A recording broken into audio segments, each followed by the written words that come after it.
पुरानी सभ्यता की है, जहां पर एक आदमी को ऐसी सजा दी जाती है जो आज से पहले मिस्र में कभी किसी को नहीं दी गई।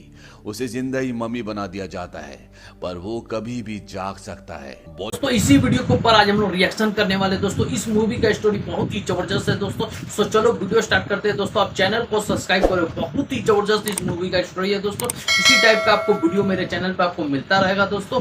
इस वीडियो का ओरिजिनल लिंक आपको डिस्क्रिप्शन में मिल जाएगा। चलो वीडियो स्टार्ट करते हैं।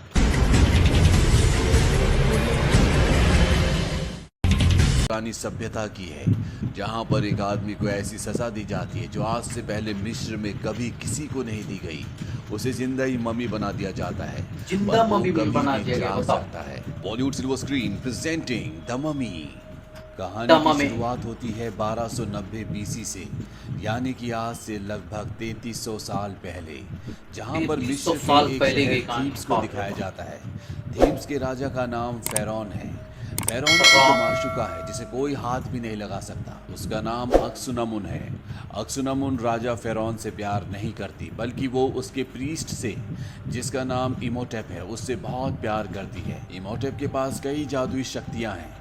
इन्हीं शक्तियों में से एक शक्ति से वो मुर्दों की दुनिया से आत्मा को बुलाकर इंसान को जिंदा कर सकता है। इमोटेप जब राजा फेरौन की माशूका अक्सुनमुन से मिलने के लिए आता है, उसी वक्त वहां पर राजा फेरौन भी आ जाते हैं और इन दोनों को रंगे हाथों पकड़ लेते हैं। पर ये दोनों मिलकर राजा फेरौन का कत्ल कर देते हैं। पर इससे पहले कि राजा फेरौन के गार्ड अंदर आते, अक्सुनमुन इमोटेप को कहते कि तुम यहाँ से चले जाओ, क्योंकि तुम ही हो जो मुझे जिंदा कर सकते हो। पादरी इमोटेप के लोग उसे वहां से ले जाते हैं और अक्सुनमुन अपने आप को मार देती है, क्योंकि वो जानती है इमोटेप उसे जिंदा कर सकता है, और वो ऐसा करता भी है।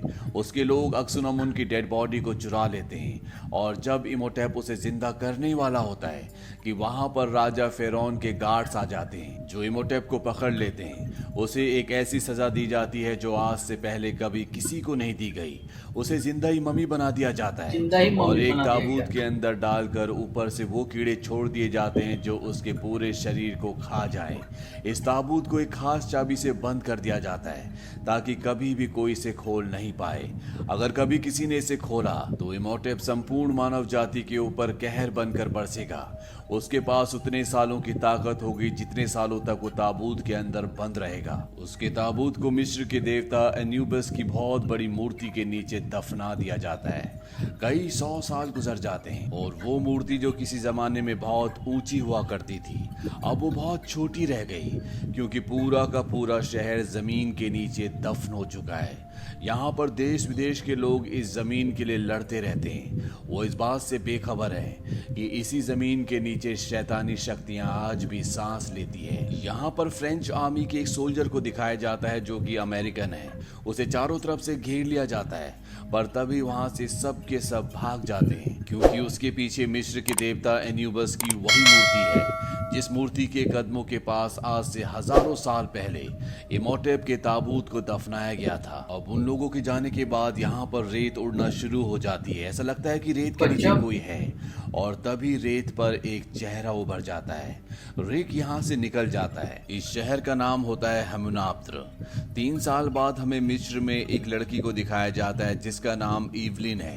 ये इजिप्टोलॉजिस्ट है। इजिप्टोलॉजिस्ट उन्हें कहा जाता है जो मिस्र की पुरानी भाषाओं को, उनके कल्चर को स्टडी करते हैं। इवलिन को मिस्र की पुरानी भाषाएं आती है।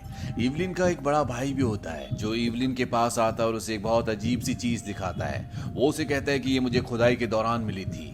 इवलिन उसका बटन दबाती है और वो खुल जाता है। ये तो ये चाबी उस है उसका, ताबूत की चाबी होती है जिसमें आज से हजारों साल पहले इमोटेप को बंद करके जमीन के नीचे दफना दिया गया था।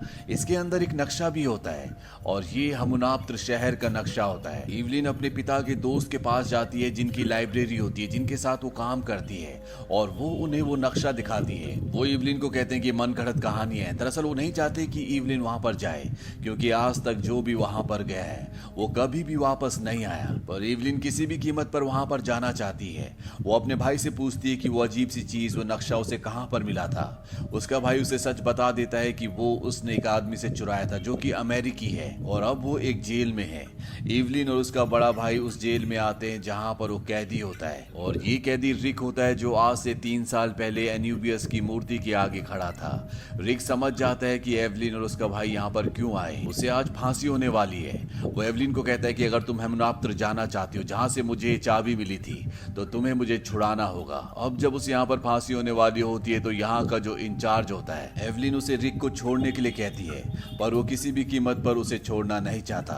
एवलिन उसे बताती है कि हेमुनाप्तर शहर में जहाँ पर मिस्र के पुराने राजाओं का खजाना गड़ा है, वो जगह रिक को पता है। अगर तुम रिक को छोड़ दोगे तो तुम्हें उस खजाने में से 25% मिल सकता है। वो मान जाता है और अब ये सब के सब मिस्र की उस जगह के लिए निकल पड़ते हैं जहां पर वो खजाना है। ये पानी के शिप से जाते हैं। यहाँ पर कुछ और भी अमेरिकन होते हैं जो उसी जगह जा रहे होते हैं क्योंकि उन्हें भी खजाने की तलाश करनी है। एवलिन रिक को बताती है कि उसे इतिहास की सबसे फेमस किताब जिसका नाम एमुनरा है, जिसमें मिस्र के शाही खानदानों की सभी जादुई शक्तियों के राज लिखे हुए हैं, वो उसे चाहिए जो कहीं ना कहीं हेमुनाप्तर में दफन है। अब ये सब के सब हेमुनाप्तर पहुंच जाते हैं। वहां पर एवलिन रिक को एन्यूबस की मूर्ति दिखाती है। वो कहती है कि इसका आधा हिस्सा जमीन के अंदर धंस चुका है और ये सब के सब जमीन के अंदर उस जगह पहुंच जाते हैं जहां पर एन्यूबियस, जो कि मिस्र के देवता हैं, उनकी मूर्ति का आधा हिस्सा है।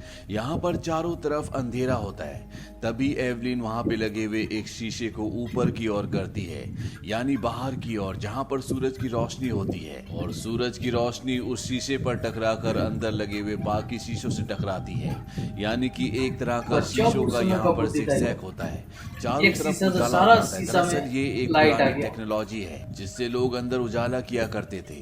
एवलिन यहाँ पर अब उस किताब को ढूंढना शुरू कर देती है। वहीं यहाँ पर इनका वो साथी जिसने रिक की फांसी की सजा को माफ किया था, वो अंदर सोना ढूंढने के लिए निकल पड़ता है। तभी उसे दीवार पर खुदा हुआ एक हजारों साल पुराना चित्र दिखता है जिस पर बहुत बेशकीमती पत्थर लगे होते हैं। वो उनमें से एक पत्थर को निकालता है जो नीचे गिर जाता है और तभी उस पत्थर के अंदर से कीड़ा निकलता है जो उसके पैर के अंदर घुस जाता है और उसके पूरे शरीर में रेंगना शुरू कर देता है। वो इस दर्द को बर्दाश्त नहीं कर पाता, वो पागलों की तरह भागता है और एक दीवार से टकराकर उसकी मृत्यु हो जाती है। एवलिन रिक और उसके भाई को कुछ समझ नहीं आता कि ये ऐसे पागलों की तरह क्यों भाग रहा था। अब रात को ये सब के सब ऊपर एक बार फिर से जमा होते हैं जहाँ पर वो दूसरा ग्रुप भी होता है जो यहाँ पर सोना ढूंढना चाहता है।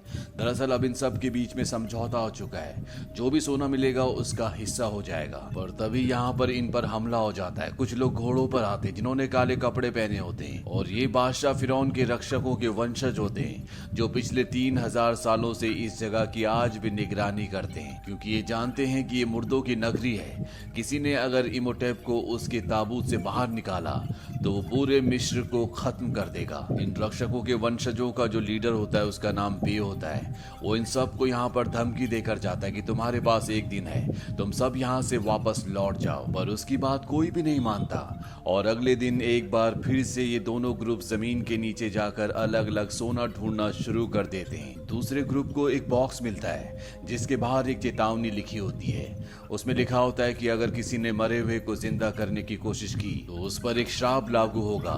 इस बॉक्स को खोलने वाले सभी लोगों को मार देगा, उनका खून चूसकर उनके शरीर के अलग अलग हिस्से निकालकर वो एक नया रूप धारण करेगा और आत्माओं की दुनिया से हमेशा के लिए हमारी दुनिया में आकर इस पूरी दुनिया पर अपना कब्जा कर लेगा। पर यहाँ पर जो दोस्तों ये मूवी यहीं पे ख़त्म होता है। इसके आगे का स्टोरी मेरे चैनल पे आप जाके देख सकते हैं दोस्तों। इसी टाइप का वीडियो आपको मेरे चैनल पे मिलता रहेगा दोस्तों। आप चैनल को सब्सक्राइब करें, लाइक करें, शेयर करें, कमेंट बताओ आपको वीडियो कैसा लगा दोस्तों। फिर मिलते हैं नेक्स्ट बेस्ट वीडियो के साथ दोस्तों। आज के लिए दोस्तों बस इतना ही। जय हिंद दोस्तों।